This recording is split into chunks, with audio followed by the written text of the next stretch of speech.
Hello everyone, welcome to Only IAS और स्वागत है आपका आज की प्रीलिम बूस्टेड न्यूज़ डिस्कशन में। क्योंकि आज ऋषभ सर अवेलेबल नहीं थे तो उनकी जगह मैं आपके साथ ये सेशन करूंगा। सबसे पहले आज की बड़ी खबर वो ये है कि जो 41 वर्कर्स थे उनको रेस्क्यू कर लिया गया है उत्तरकाशी के टनल में। जो लोग फंस गए थे उन्हें वहाँ से, और ये बहुत बड़ी न्यूज़ है। लेकिन ये सवाल क्या उठाता है? सवाल ये उठाता है कि इंडिया में जो वर्कर सेफ्टी एक्ट है, जो माइन सेफ्टी एक्ट है, माइन सेफ्टी एक्ट ऑफ 1952, क्या इसको सही तरीके से लागू किया जाता है देश भर में? क्योंकि इस एक्ट के अंदर ये प्रिस्क्राइब किया गया है कि फर्स्ट एड किट की बात हो गई, बेसिक सेफ्टी अवेलेबल होनी चाहिए, पर ये हमें यहाँ भी देखने को नहीं मिली। तो ये टाइम है जब हम जाएं और एक बार रिवाइज कर लें माइन सेफ्टी एक्ट 1952 का, या जो वर्कर्स एक्ट है उसके तहत क्या क्या दिक्कतें भारत में रह रही हैं।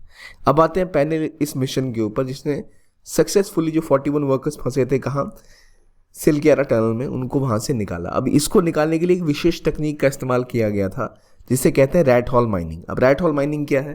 तो नॉर्मली कहीं भी अगर मिनरल होता है तो उसे निकालने के लिए अलग अलग तरह के मेथड्स का इस्तेमाल किया जाता है। जनरली माइनिंग 4 तरीके से होती है। एक होती है सरफेस माइनिंग, यानी सतह पे बड़े बड़े गड्ढे करके उन्हें माइन करते हैं चीज़ों को। ऐसा आपको धनबाद या इसके आसपास के बड़े जो इलाके हैं जहाँ ऐसी माइनिंग होती है वहाँ देख सकते हो आप, या फिर कर्नाटका के आसपास भी। फिर एक आता है अंडरग्राउंड माइनिंग, जहाँ पर आप बिल्कुल एक ब्लॉक बनाते हो, उस ब्लॉक में लिफ्ट लगी होती है, फिर आप नीचे जाते हो और वहाँ ऐसी माइनिंग करते हो।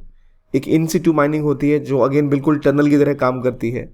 फिर प्लेसर माइनिंग होती है जिसमें आप रिवर का भी और पानी का अलग अलग टेक्निक्स का इस्तेमाल करते हो माइनिंग करने के लिए, अलग अलग जगहों का डिग करके उनको माइन करते हो। लेकिन भारत में एक विशेष माइनिंग का मेथड यूज़ होता है जिसे कहते हैं rat hole mining. Rat hole mining क्या होती है?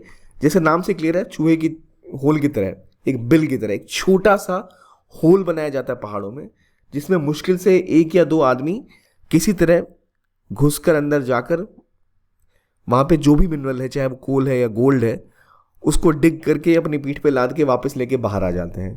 तो ये 10 मीटर के आसपास के होल यूज़ किया जाता है और इसी का इस्तेमाल किया गया यहाँ पर इनको इवेंचुअली निकालने के लिए। तो ये असल में नैरो रैट होल्स क्यों बनाए जाते हैं भारत में, और प्रॉब्लम ये है कि कहाँ बनाए जाते हैं? तो ये मेघालय के आसपास काफ़ी प्रेवलेंट है। 2015 और 2018 में कई लोग यहाँ पर फंस गए थे। कुछ लोगों की मृत्यु यहाँ भी हो गई थी, कुछ लोगों को रेस्क्यू कर लिया गया था। तो जहाँ पर जगह कम होती है वहाँ ये ऐसी माइनिंग की जाती है। लेकिन ये रैट होल माइनिंग प्रेवलेंट क्यों है? देखिए, आमतौर पर माइनिंग बड़े लेवल पर होती है और जो इकोसिस्टम होता है उसका उतना ख्याल नहीं रखा जाता। लेकिन कुछ ऐसे इलाके से मेघालय या बाकी जो इलाके हैं जहाँ पर कम्युनिटी के पास राइट होते हैं उस रिसोर्स के, तो वो उनके पास उतना संसाधन नहीं होता, उतने पैसे नहीं होते, तो इवेंचुअली वो, या फिर कुछ ऐसे लोग जो इलीगल एक्टिविटीज़ करते हैं वो भी ऐसे रैट होल माइंस का इस्तेमाल करते हैं जाकर वहाँ से रिसोर्सेज को निकालने के लिए। ये बहुत प्रेवलेंट है नॉर्थ ईस्ट के रीजन में और पूरे भारत भर में कई कई जगहों पर। तो उसी को यूज़ किया गया सही तरीके से अभी निकालने के लिए, लोगों को उनके इन रैट हॉल्स के थ्रू वहाँ जो फंसे थे टनल में उनको निकालने के लिए। क्योंकि बड़े लेवल पे पहाड़ को काटना, बड़े लेवल पे माउंटेन्स को कट करके साइड करना और फिर वर्कर्स को निकालना काफ़ी मुश्किल हो गया था। इसलिए ये रैट होल माइनिंग एक सही मेथड है इस चीज़ का। तो ये एक एग्जांपल है जो एक दिखाता है कि भारत में क्या क्या प्रॉब्लम है। से बोला मैंने, सेफ्टी हज़ार्ड की बात आ गई, इन्वायरमेंटल हज़ार्ड की बात आ गई, क्योंकि जो हम प्रोसेस फॉलो करते हैं अगर रैट होल माइनिंग का, तो इसमें जो वर्कर्स होते हैं अक्सर फंस जाते हैं, उनके पास सेफ्टी गियर नहीं होता, कई एक्सीडेंट हुए हैं, कई इंजरीज होती हैं उनको। और एक एनवायरमेंटल हज़ार्ड भी है क्योंकि लगातार अगर आप कई जगह रैट होल माइंस ऐसे बना देंगे, देखिए तो यहाँ क्या अंदर इसकी बेस कमज़ोर हो गई तो कभी भी ये लैंडस्लाइड हो सकता है, बारिश आई तो ये धंस सकती है ज़मीन, इसलिए। और ये इलीगली काफ़ी ज़्यादा होता है, तो इसलिए इसे कंट्रोल करने की ज़रूरत है। लेकिन इसका सही इस्तेमाल कहाँ किया गया? तो अभी रेस्क्यू के लिए। अब जब बात आती है सही इस्तेमाल की और टाइम के सही यूजेज की, तो अभी आपके लिए मौका है कि अपने टाइम का सही इस्तेमाल करें। और जो फाउंडेशन कोर्स लॉन्च होने वाला है यूपीएससी का 2025 के लिए बाय पीडब्ल्यू ओनली आईएएस, आप उसे ज्वाइन कर सकते हैं। अब ये आपके लिए ऑफलाइन सेंटर्स करोलबाग, मुखर्जी नगर, पटना और लखनऊ में अवेलेबल होगा। 11 दिसंबर से शुरू होने वाला है। ये आपको CTR मॉडल पर बेस्ड है। आप चाहें तो ज्वाइन कर सकते हैं। आपके पास नंबर यहाँ दिया हुआ है, इस नंबर पे कॉल करके कोई भी डिटेल हो, चाहे UPPCS की हो, चाहे BPSC की हो, एडमिशन लेना हो आपको, या भी कोई भी डाउट्स हो, आप इन नंबर्स पे कॉल करके इन्हें अटेंड कर सकते हैं और जान सकते हैं सारी डिटेल। और ये कोर्सेज आपको अवेलेबल हैं at a very minimal rate और बहुत हाई क्वालिटी क्लासेस आपको मिलती हैं। एक एक टॉपिक पे विशेष तरीके से ध्यान दिया जाता है जो आपको प्रीलिम से लेके इंटरव्यू तक तैयार करते हैं। तो अगर आपको डिटेल चाहिए तो आपको इसके बारे में और डिटेल मिल जाएंगी हमारे कमेंट सेक्शन में, लिंक इसका पिन होगा या फिर आपको डिस्क्रिप्शन बॉक्स में भी मिल जाएगा। आप चाहें तो इन नंबर्स पे कॉल करके भाई इनके बारे में डिटेल्स ले सकते हैं। अब आगे बढ़ते हैं और अगला आर्टिकल डिस्कस करते हैं चाबहार पोर्ट प्रोजेक्ट के बारे में। चाबहार कहाँ लोकेटेड है, पहली बात काफ़ी न्यूज़ में रहता है टॉपिक। चाबहार असल में ईरान में सिचुएटेड एक पोर्ट है और ये पोर्ट, यहाँ पर एक पोर्ट है ग्वादर पोर्ट पाकिस्तान में। ग्वादर पोर्ट बनाया हुआ है किसने, चाइना फंडेड पोर्ट है पाकिस्तान में, जिसका इस्तेमाल पाकिस्तान के साथ चाइना करता है एक रोड बनाने के लिए, जो इसको लेके जाता है यहाँ पर काशगर, एक जो शहर है चाइना में वहाँ तक। और ये रोड और ये पूरा रास्ता और ये पोर्ट जो कनेक्टिविटी है, इसे कहते हैं हम चाइना पाकिस्तान इकोनॉमिक कॉरिडोर। और ये गुजरता है कहाँ से, पीओके से, पाकिस्तान ऑक्यूपाइड कश्मीर से, यानी इंडिया की सोवरेन ज़मीन से गुजरता है और भारत से परमिशन नहीं ली गई, इसलिए भारत इसका प्रबल विरोधी है। और भारत के आसपास एक बड़ा deep sea water port Gwadar में होना भारत के लिए खतरा है, इसलिए भारत ने ईरान के साथ मिलकर यहाँ पर चाबहार में पोर्ट बनाया ताकि चाइना को काउंटर किया जा सके। अब बात यह है कि चाबहार पोर्ट बनाने के बाद इंडिया को उस पर काम रोकना पड़ा था, क्योंकि ईरान के ऊपर अमेरिकी सैंक्शन लग गए थे। काटसा नाम है उन सैंक्शंस का जो अमेरिका लगाता है अपने दुश्मन मुल्कों के ऊपर। वो सैंक्शन लगने के बाद भारत की कंपनी और भारत के लोग ज़्यादा काम नहीं कर पा रहे थे चाबहार में। वहाँ की इन्वेस्टमेंट इंडिया ने जो की थी वो फंस गई थी। लेकिन अब न्यूज़ में बात ये आई है कि फॉरेन सेक्रेटरी ने बोला है ईरान के फॉरेन मिनिस्टर को तेहरान में कि हम कनेक्टिविटी बढ़ाना चाहते हैं चाबहार पोर्ट के थ्रू और कोशिश करना चाहते हैं इस पर और पुश लगाने के लिए। तो क्यों बनाया गया था, ये बनाया इसलिए गया था कनेक्टिविटी बढ़ाने के लिए, यानी इसके through India central Asia Russia को जोड़ना चाहता था, प्लस इसके थ्रू इंडिया अफगानिस्तान में एंटर करता था। अफगानिस्तान में जो इंडिया ने इंफ्रास्ट्रक्चर इन्वेस्टमेंट की थी, जब वहाँ पे सिविलियन गवर्नमेंट थी, तब इंडिया ने वहाँ पे रिंग रोड बनाया था, पार्लियामेंट बनाई थी, डैम्स बिल्ड किए थे और वहाँ तक जाने के लिए भी ये रूट डेवलप किया गया था, क्योंकि पाकिस्तान से तो आप अफगानिस्तान जा नहीं सकते, इंडिया को एंट्री दी नहीं जाएगी। तो मुंबई से चाबहार और चाबहार से वाया ज़ादरान सीधा आप अफगानिस्तान में एंटर कर सकते थे। यही प्रोजेक्ट इंडिया का था और बाकी सेंट्रल एशिया से कनेक्ट करना और वहाँ से जो बाद में हमें पेट्रोलियम एनर्जी चाहिए वो हम वहाँ से इंपोर्ट कर सकते थे इस रूट के थ्रू। ईरान को भी इससे फ़ायदा था, इंडियन रेलवे लाइंस पे कुछ काम भी किया था, पोर्ट डेवलपमेंट पे काम भी किया था, इससे रीजनल ट्रेड भी बनता और बाद में ये INSTC का भी पार्ट बन गया था, international north south transport corridor. ये बहुत इंपॉर्टेंट लोकेशन थी international north south transport corridor की, जो सैंक्शन लगने की वजह से ऑपरेट नहीं कर पा रही थी। अब सवाल यह कि INSTC क्या है। INSTC की फुल फॉर्म है international north south transport corridor. ये एक मल्टी मोड ट्रांसपोर्ट प्रोजेक्ट है। मल्टी मोड ट्रांसपोर्ट प्रोजेक्ट क्या होता है, यानी इसमें रेलवेज, रोडवेज और सी वेव्स सबका इस्तेमाल किया जाएगा और इसके थ्रू 7200 किलोमीटर का एक कॉरिडोर बनाया गया था जो प्लान्ड है इंडिया से लेकर यूरोप को जोड़ने के लिए, जिसके थ्रू ट्रेड रूट्स बन पाए और इजीली इंडिया कनेक्ट हो पाए सेंट्रल एशिया के साथ और रशिया के साथ।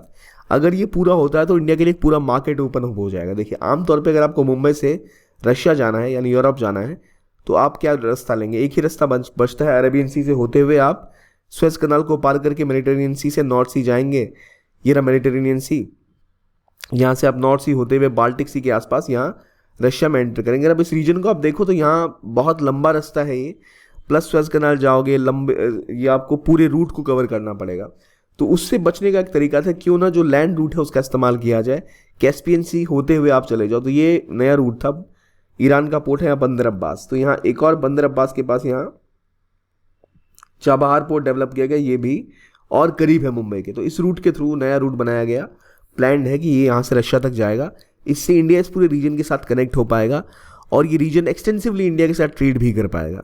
इसका और वृहद स्वरूप तैयार किया गया बाद में, जिसमें रोडवेज, रेलवेज, इन सभी को ऐड किया गया। और इसके अंदर एक और चीज़ जोड़ी गई, वो था अशगाबाद एग्रीमेंट। अशगाबाद एग्रीमेंट में सेंट्रल एशिया के जो स्टेट हैं, चाहे उज़्बेकिस्तान की हम बात करें, कजाकिस्तान की बात करें, इन सभी देशों ने भी इसको ज्वाइन किया। और इवेंचुअली प्लान ये था कि यहाँ से रेलवे प्रोजेक्ट्स हो गए, रोडवेज हो गए, ये डेवलप किए जाएंगे ताकि पूरा रीजन डेवलप्ड हो। अब देख रहे हैं रूट, यहाँ पर एक इंपॉर्टेंट लोकेशन है अजरबैजान। अजरबैजान में क्या हुआ था रिसेंटली, अजरबैजान और अर्मीनिया के बीच में कॉन्फ्लिक्ट हुआ था। उस जगह का नाम क्या है जहाँ पर कॉन्फ्लिक्ट हुआ था? आपसे मेरा क्वेश्चन है, अजरबैजान और अर्मीनिया के बीच में एक जंग हुई थी, जिस जगह को लेकर जंग हुई थी उसका नाम क्या है मुझे बता दीजिए। ब्लैक सी के आसपास कौन सी कंट्री है जहाँ जंग हुई थी, अभी भी चल रही है, यानी यूक्रेन। वो काफ़ी सिंपल है, पर मुझे बताइए जगह का नाम क्या है। तो INSTC कॉरिडोर असल में एक इंफ्रास्ट्रक्चर प्रोजेक्ट है जिसमें कोशिश की जाएगी कनेक्ट करने को, किसको, इंडिया को और सेंट्रल एशिया को, और बीच के सभी सेंट्रल एशियन कंट्रीज़ हो गई, आपकी रशिया हो गई, ईरान, इन सब को फ़ायदा मिलता।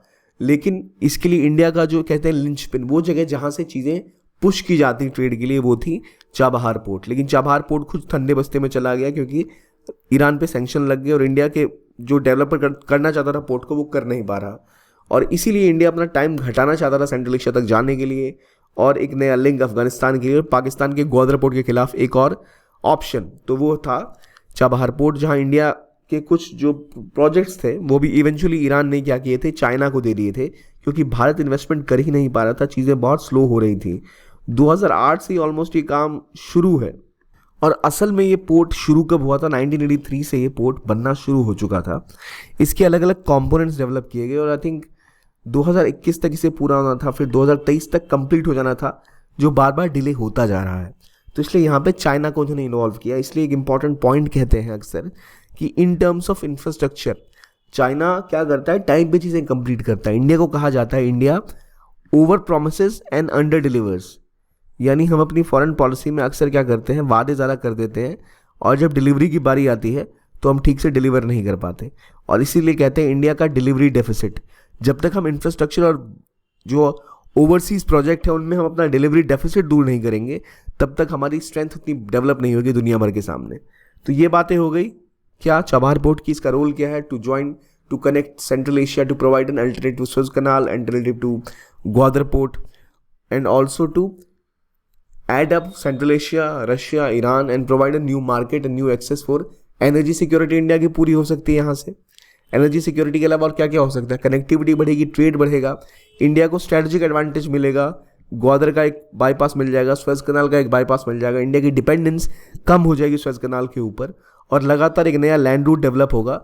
तो इसका इस्तेमाल करके भारत और रशिया दोनों ही, इवन चाइना के बेल्ट एंड रोड इनिशिएटिव का एक काउंटर ऑप्शन प्रिपेयर कर सकेंगे। ये बातें हो गई चाबहार पोर्ट प्रोजेक्ट की। अब बढ़ते हैं आगे अगले टॉपिक के ऊपर, जीपीएस स्पूफिंग।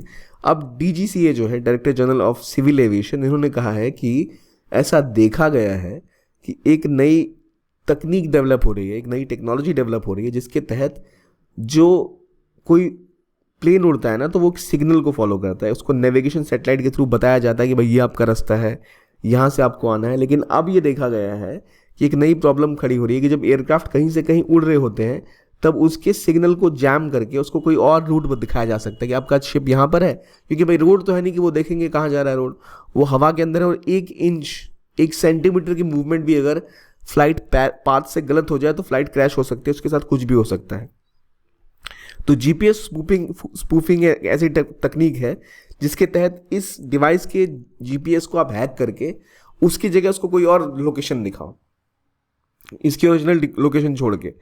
तो ये यूज़ किया जाता है अटैकर्स के द्वारा कि वो रेडियो ट्रांसमीटर के थ्रू एक नकली जीपीएस लोकेशन दिखाते हैं, और फिर इसका इस्तेमाल करके या तो इनके ऊपर अटैक्स हो सकते हैं या एक्सीडेंट करवाए जा सकते हैं, उसको अपने रास्ते से भटकाया जा सकता है, और एक फॉल्स डेटा प्रिपेयर किया जा सकता है। तो इसीलिए अभी डीजीसीए ने कहा है कि समय आ चुका है कि जो फ्लाइट कंपनीज हैं, जो एविएशन है, वो इसको लेके सतर्क रहे। अभी कोई सॉल्यूशन पता नहीं, लेकिन टेक्नोलॉजी के ऊपर बात हो रही है कि क्या क्या किया जा सकता है इसे रोकने के लिए, और एक कमिटी बनाई है ताकि इसे रोका जा सके।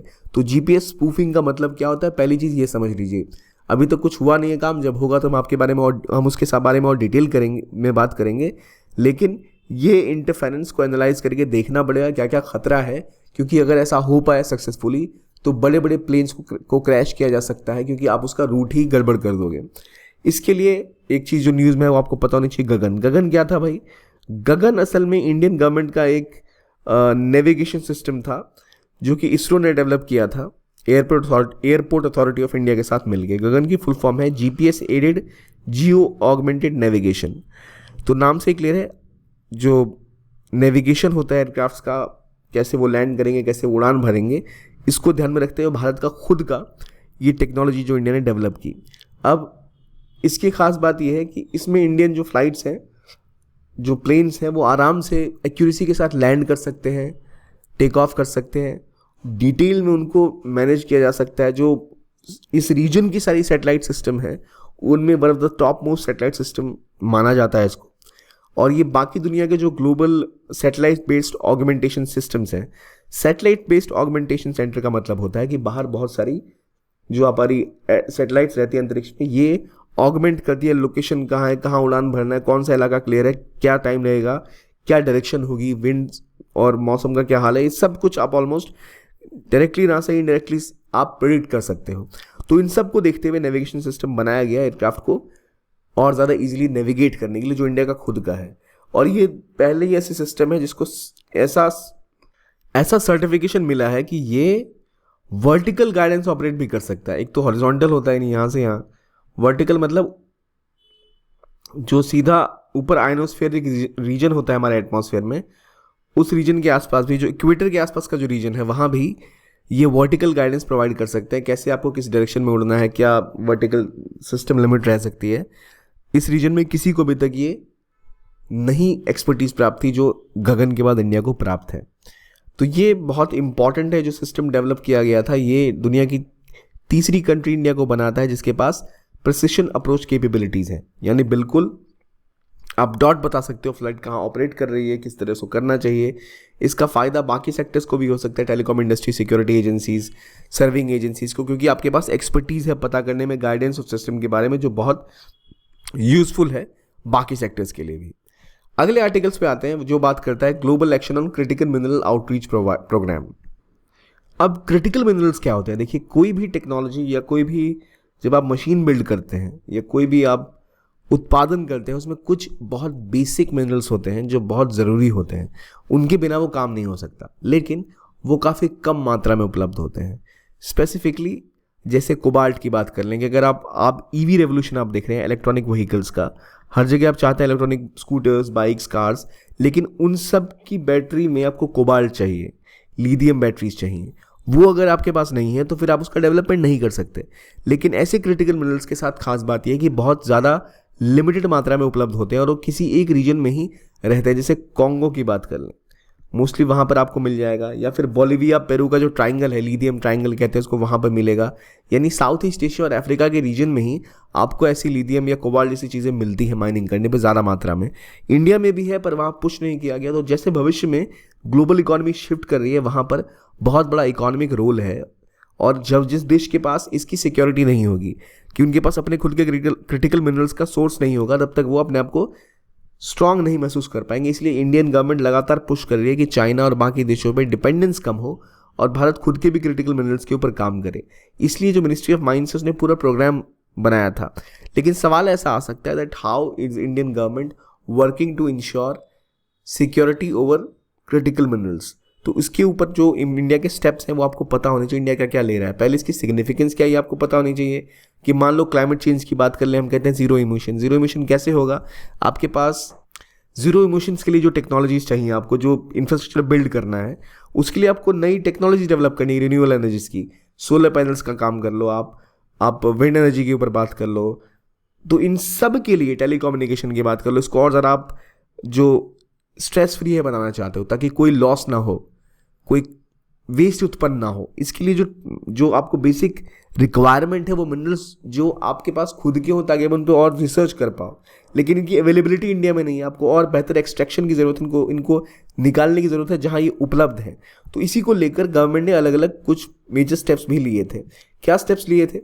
तो स्टेप्स में अगर हम देखें तो इम्पॉर्टेंट आस्पेक्ट है सप्लाई चेन बिल्ड करने का क्रिटिकल मिनरल्स का, कि कहाँ कहाँ पर मिनरल्स अवेलेबल हैं, उनकी माइनिंग कहाँ हो रही है, कहाँ उनका रिफाइनमेंट हो रहा है, कहाँ उनकी यूजेज हो रहे हैं, कहाँ फैक्ट्रीज हैं। जैसे सोना दुनिया में कहीं भी बने, कहा जाता है कि पॉलिश होने वो सूरत में ही आता है, गुजरात में।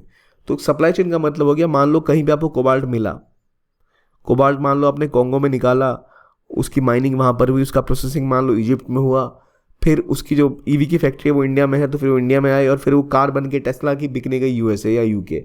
तो ये जो पूरा स्ट्रक्चर है इसे कहते हैं सप्लाई चेन। और जो इंडिया की मिनिस्ट्री है इसने अपने जो एक्ट है माइंस एंड मिनरल्स एक्ट, इसमें बदलाव किए। नॉर्मली वो बहुत ज़्यादा प्रोटेक्टेड सेक्टर है, अब ये माइन करके कहा है कि वो 25 क्रिटिकल मिनरल के जो वो है उसको ऑक्शन करेंगे ताकि पता लगे कि प्राइवेट सेक्टर भी क्या इसमें इन्वॉल्व हो सकता है। मिनिस्ट्री ऑफ माइन एक पॉलिसी फॉर क्रिटिकल मिनरल बना चुकी है जिसमें एक रोड मैप है कि कैसे सप्लाई चेन स्ट्रांग बिल्ड किया जाए, केवल एक देश के ऊपर डिपेंडेंसी ना रही जाए। इंडिया बात कर रहा था अर्जेंटीना के साथ भी, पेरू के साथ भी, कि भाई हम कैसे वहाँ पर और कोलैबोरेट कर सकते हैं उनके साथ, और इसीलिए इंडिया पहले वहाँ भी उनके साथ काम करेगा, कैसे इनका एक्सप्लोरेशन होता है और कैसे क्रिटिकल मिनरल्स इंडिया में भी बन सकते हैं, कैसे उनके वैल्यू चेन्स का इस्तेमाल किया जा सकता है, कैसे भारत पार्टनरशिप बना के इसको और पुश कर सकता है। तो इसीलिए न्यू पार्टनरशिप और न्यू अलायंसेस का पुश इसके थ्रू किया गया है और भारत के लिए बहुत इंपॉर्टेंट है भविष्य को देखते हुए कि इंडिया इसके ऊपर काम करे। इसका एग्जाम्पल मैं आपसे पूछूं तो आप दे सकते हैं मुझे, अर्जेंटीना के 5 लिथियम ब्लॉक्स पे इंडिया ने प्रोजेक्ट साइन किया उनके ऊपर काम करने के लिए। वो एक एग्जाम्पल है कैसे इंडिया इसके लिए पुश कर रहा है। ठीक है, अगला आर्टिकल देखते हैं जो बात करता है चाइना में एक नए कोविड की तरह बनते हुए किसी एक वायरस का। असल में चाइना में बहुत ज़्यादा मात्रा में एक डिजीज़ फैल रही है, बीमारी फैल रही है, जहाँ कई लोगों को सर्दी खांसी जुकाम और निमोनिया की शिकायतें हो रही हैं, और कुछ हालत ऐसे ही हैं जैसे कोविड के टाइम में हुए थे। पर वहाँ चाइना का कहना है कुछ नहीं, बस मौसम बदल रहा है, वायरल फ्लेवर है, पर असल में ये बहुत बड़े लेवल पे हो रहा है।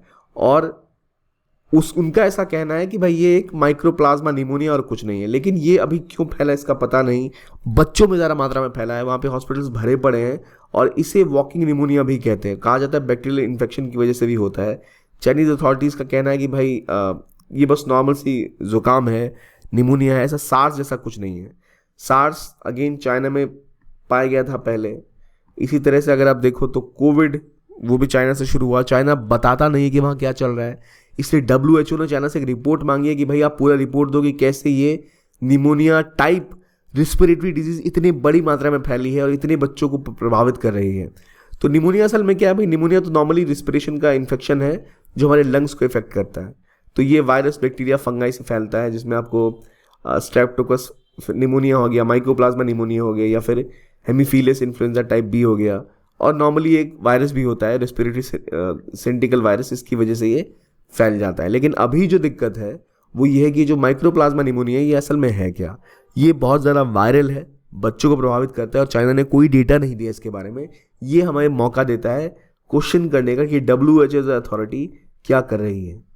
क्या ज़रूरत नहीं है कि हमें कि अभी जो हमने कोविड के टाइम में देखा उसके बाद एक ग्लोबल नॉर्म बने to report and to ensure कि कोई भी ऐसा अगर आउटब्रेक हो कहीं पर भी एपिडेमिक का, तो उसका अंदाज़ा दुनिया को पहले लग जाए। अब देखिए एपिडेमिक मतलब ये होता है कोई एक बीमारी अगर किसी एक रीजन में बहुत तेज़ी से फैली लेकिन एक रीजन में प्रभाव डाल रही है तो उसे कहते हैं एपिडेमिक। और जब वो एपिडेमिक दुनिया भर में फैल जाता है, वो कोई बीमारी बहुत ज़्यादा दुनिया भर में फैल जाती है, एक जोग्राफिकल एरिया में लिमिटेड नहीं रहती है, तो उसको कहते हैं पेंडेमिक, जो हमारा कोविड यानी कोरोना वायरस था। तो अभी जो चीज़ें हो रही हैं, बच्चों को एक रनिंग नोज या सोर थ्रोट होता है और वो उनमें स्किन में रैश, जॉइंट पेन दिखी जाती है। तो नॉर्मली जो इसके लक्षण है वो नॉर्मल सर्दी जुकाम जैसे ही हैं, लेकिन इससे बच्चों की तबीयत बहुत ज़्यादा चाइना में ख़राब हो रही है और ये दिक्कत बहुत ज़्यादा बढ़ती दिख रही है चाइना में। और इसीलिए ज़रूरत है कि अभी चाइना की इस चीज़ को काउंटर किया जाए और देखा जाए कि कैसे इसे सॉल्व किया जाए। अब इंडिया इसके लिए क्या कर रहा है, इंडिया में ऑलरेडी एक प्रोग्राम होता है SAANS, social awareness and action to neutralise pneumonia successfully. SAANS याद कर लो, फुल फॉर्म थोड़ी सी मुश्किल है याद करनी, मैं समझ रहा हूँ, पर आप कर सकते हैं। Social awareness and action to neutralise pneumonia successfully से कहते हैं सांस। सांस का मतलब ये कि भारत में कई बच्चों की जानें निमोनिया से जाती हैं। लगभग 5 साल से कम उम्र के 15% बच्चे जो है इंडिया में वो निमोनिया की वजह से ही मारे जाते हैं। इसे कम करने की ज़रूरत है और इंडिया का एम ये है कि 2025 तक 3 लाइफ्स पर 1000 बच्चों की जान ही जानी चाहिए मिनिमम। इस पे लेके आना है हमें कि 3 तक लेके आ जाए, इससे ज़्यादा बच्चों की जानें नहीं जानी चाहिए किसी भी हाल में। इंडिया ने पूरा पहले 2014 में इंटीग्रेटेड एक्शन प्लान बनाया था कैसे निमोनिया और डायरिया को कंट्रोल किया जाएगा। देखिए, निमोनिया और डायरिया 2 ऐसी बीमारियां हैं जो बहुत बड़ी बीमारियां नहीं हैं, इन्हें इनकी फॉर्म में कंट्रोल किया जा सकता है अगर आप सैनिटेशन, हाइजीन इस पे काम करो। और लगातार गवर्नमेंट यही कोशिश कर रही है कि जो 5 साल से कम उम्र के बच्चे हैं जिनको सैनिटेशन न्यूट्रिशन की वजह से ये बीमारियों का दंश झेलना पड़ता है, वो उनको इसके लिए तैयार रखें और उनकी जान इसमें किसी भी हाल में ना जाए। यूनिसेफ WHO का एक ग्लोबल एक्शन प्लान है निमोनिया डायरिया को लेकर, जिनका ऑब्जेक्टिव है कि निमोनिया को और डायरिया को 2025 तक एलिमिनेट कर देंगे। तो इंडिया को भी ज़रूरत है कि ऐसी पहल पर और पुश किया जाए। इंडिया ऑलरेडी कर रहा है सांस के थ्रू और हमारे इंटीग्रेटेड एक्शन प्लान के थ्रू। बात ये भी समझने वाली है कि जो डायरिया और निमोनिया है ये असल में वाटर बोर्न डिजीज़ के रूप से भी देखी जाती है, क्योंकि वहीं से इनके जो विषाणु या कीटाणु है वो आते हैं। तो वाटर बोर्न डिजीज़ का सॉल्यूशन है कि पहले आप सैनिटेशन और न्यूट्रिशन पे काम करें। इसलिए स्वच्छ भारत अभियान का यहाँ पे रोल देखा जा सकता है, जो एक बड़ा इंपॉर्टेंट एक इनिशिएटिव था जिसका प्रभाव हम बच्चों की हेल्थ पे भी देख सकते हैं। इसलिए ज़रूरत है कि इंडिया पहले से तैयार रहे कि चाइना वाला वो वायरस जो निमोनिया के रूप में अब इंडिया आता है तो इंडिया उसके लिए क्या करेगा। अब अगले आर्टिकल पे आते हैं, एआई को सिक्योर बनाने की बात चल रही है। रिसेंटली क्या था कि जो चैट जीपीटी है, जो आपने ज़रूर पढ़ा होगा, चैट जीपीटी जो एक एआई सॉफ्टवेयर है जिसका इस्तेमाल हम सब करते हैं, वो बनाया जाता है ओपन एआई नाम की कंपनी द्वारा। और ओपन एआई कंपनी के सीईओ सैम ऑल्टमैन को अचानक निकाल दिया गया था, फिर वो माइक्रोसॉफ्ट गए, अब दोबारा ओपन एआई में वापस आ गए। तो इस और यहाँ पर मौका क्या था कि देखिए, ओपन एआई असल में बनाई गई थी फ्री एआई टेक्नोलॉजी सबको प्रोवाइड करने के लिए, लेकिन बाद में इन्होंने अपनी कॉमर्शियल आर्म खोल ली कि भाई नहीं, हम अपनी टेक्नोलॉजी बेचेंगे भी और वहाँ से पैसे भी कुछ कमाएंगे। और नॉट फॉर प्रॉफिट रहने की जो बात की गई थी वो एग्जैक्टली नॉट फॉर प्रॉफिट रह नहीं गई। वहाँ पर एक डिबेट ये थी ऑल्टमैन को हटाने से पहले कि भाई जो एआई है वो काफ़ी खतरनाक हो सकता है। तो जब ये मामला चल ही रहा है तो रिसेंटली हमने देखा कि दुनिया के 18 कंट्रीज़ ने कहा कि भाई ग्लोबल गाइडलाइन बनाने को तैयार हैं, जिसके तहत एआई को सिक्योर बनाया जाए डिज़ाइन के थ्रू, कि साइबर सिक्योरिटी का स्टैंडर्ड एआई के लिए बढ़ाया जाए। अभी नॉर्मली कोई ऐसा स्टैंडर्ड नहीं है, कोई गाइडलाइन नहीं है। तो ये गाइडलाइन असल में यूके की नेशनल साइबर सिक्योरिटी सेंटर ने बोला था और यूएस की cyber security infrastructure security agency ने बोला, और इन्होंने कहा क्यों ना हम एक ऐसा रेगुलेटरी सेटअप बनाए। अब पहला सवाल ये, क्या आपको लग रहा है इंडिया इसका पार्ट होगा? इंडिया इसका पार्ट नहीं है। मोस्टली इसमें अमेरिका और अमेरिकन अलाइड कंट्रीज जैसे USA, UK, France, Germany, Australia, Canada, Italy, New Zealand, Poland, Chile, Estonia, Nigeria, South Korea, Singapore वगैरह है। इंडिया इसका पार्ट क्यों नहीं है? इंडिया पहले सिक्योर करना चाहता है कि भाई इनका कोई ऐसा एजेंडा ना हो कि अपनी तरह की कोई स्कीम लेके आ जाए, क्योंकि normally free flow of data की बात करते हैं और ऐसे रूल्स बनाते हैं कि सारी टेक्नोलॉजी, सारे जो इन्फॉर्मेशन है वो जब यूरोप में जाए तो कोई दिक्कत नहीं है, लेकिन इंडिया में ना आने पाए, इंडिया में कोई सेंटर ना हो। और इंडिया अगर अपने हिसाब से लॉज बनाता है तो उसका विरोध करेंगे। ये सोवरेन लॉज का, यानी हर स्टेट अपने लिए जो डेटा को लेकर लॉ बनाता है उसके विरोध में ही बातें करते हैं। तो एआई टेक्नोलॉजी और ऐसा कुछ जो इंडिया के पक्ष में होगा शायद उसके लिए ये लोग ना बोले, इसी चक्कर में इंडिया ने अभी तक साइन नहीं किया है। हालांकि एग्रीमेंट लीगली बाइंडिंग नहीं है और ये रिकमेंडेशन देता है कैसे एआई को मॉनिटर करना है, डेटा को कैसे सिक्योर करना है कि टेम्परिंग ना हो, सॉफ्टवेयर का इस्तेमाल कैसे करना है। नॉर्मली जो इनिशियली हुआ था ना, उसमें G7 कंट्री सारी कवर थी, तो इंडिया वैसे भी इनको थोड़ी शक की निगाह से देखता है। यहाँ पर जो इंपॉर्टेंट इंडिया के लिए वो ये है कि जो चीज़ में पुश की जा रही है, जैसे secure design, development, deployment, operation और मेंटेनेंस, इस पे फोकस किया जाए, क्योंकि ये बहुत इंपॉर्टेंट है कि इंडिया इंश्योर करे कि अपने रीजन में जो एआई पे काम यहाँ पे भी होगा उसमें कोई थ्रेट अगर है तो उसके लिए वो कैसे प्रिपेयर करें, उनका डिज़ाइन सिक्योर है या नहीं, कोई उसको हैक तो नहीं कर सकता, उसको डिप्लॉय करने का तरीका क्या, मेंटेनेंस कैसे इंश्योर की जाती है कि जो एआई सिस्टम है वो एफिशिएंटली यूज़ करे, काम करे। मान लो एआई का इस्तेमाल आप किसी डिपार्टमेंट में कर रहे हो, चाहे हेल्थ के डिपार्टमेंट में कर रहे हो, चाहे सिक्योरिटी के डिपार्टमेंट में कर रहे हो, तो गैदर डेटा। अब जब आप डेटा गैदर करना चाहोगे और ये सब चीज़ें यूज़ कर रहे हो एआई का काफ़ी टाइम से, तो आप उस पर निर्भर हो जाओगे। तो उस निर्भरता को देखते हुए ये ज़रूरी है कि जो क्वालिटी ऑफ आउटपुट है, जो आई देगा वो सही देगा या नहीं देगा, और क्या वो सिक्योर है या नहीं है, कोई उसमें आके कोई गलत डेटा तो पुश नहीं कर देगा। इसीलिए secure design, development, deployment, operation, maintenance बहुत इंपॉर्टेंट है, और बाहर का कोई अटैक एआई सिस्टम पे उससे रोकने की भी तैयारी। तो ऑब्जेक्टिव ये है कि साइबर सिक्योरिटी स्टैंडर्ड एआई का बढ़ाया जाए, असिस्टेंस दी जाए एआई डेवलपर्स को कि वो अच्छी तरह से इन्फॉर्म रहे साइबर सिक्योरिटी के मामले में, और डेवलपमेंट प्रोसेस में किस किस एरिया में कहाँ कहाँ काम करना है, कैसे और सिक्योर बनाना है, इसके बारे में उनको जानकारी हो। यही काम है इस गाइडलाइन का। ये guidelines to make AI secure by design, India इसका सिग्नेटरी नहीं है, लेकिन इंडिया को ऐसे दिशा निर्देश भविष्य में देने ही पड़ेंगे और अपने एआई सिस्टम को, अपने एआई इंफ्रास्ट्रक्चर को और सेफ गार्ड करने की रिक्वायरमेंट भी है। ये पहला ग्लोबल एग्रीमेंट है एआई साइबर सिक्योरिटी इश्यूज़ को लेकर, जिसको हम आगे और बढ़ता हुआ देखेंगे। अब चलिए बात करते हैं कुछ क्वेश्चंस के। Chabahar port is located in the gulf of Guinea. Gagan provides a navigation system to assist aircraft. Rat hole mining national green tribunal ने बैन किया था 2014 में। बताइए मुझे आंसर क्या सही है क्या गलत है। पहला गलत है, गल्फ ऑफ गिनी में नहीं है। कहाँ पर है भाई? ये तो उल्टा गल्फ ऑफ ओमान के पास लोकेटेड है, इसलिए आंसर गलत है। और रैट होल माइनिंग बिल्कुल 2014 में से नेशनल ग्रीन ट्रिब्यूनल ने बैन भी किया था, इसे मैंने बताया पहले भी कई बार। इसमें जो माइनर्स से फंस के अपनी जान गंवा चुके हैं और बिल्कुल भी सस्टेनेबल नहीं है, एनवायरनमेंट पे भी गलत प्रभाव पड़ता है। फाइनली गगन जो है वो नेविगेशन सिस्टम देता है ताकि एयरक्राफ्ट उड़ पाए, टेक ऑफ कर पाए, लैंड कर पाए। बिल्कुल सही जवाब है ये भी, ट्रू। आई होप आपने सारे आंसर सही लिखे होंगे। अब और अगर आपको इस टॉपिक से रिलेटेड और पीडीएफ चाहिए और प्रिपरेशन करनी है, कंटेंट चाहिए, तो आप टेलीग्राम चैनल ज्वाइन कर सकते हैं इस क्यूआर कोड को स्कैन करके। आज की वीडियो के लिए इतना ही। आई होप आपको अच्छा लगा हो। देखने के लिए बहुत बहुत धन्यवाद। Keep on watching only I.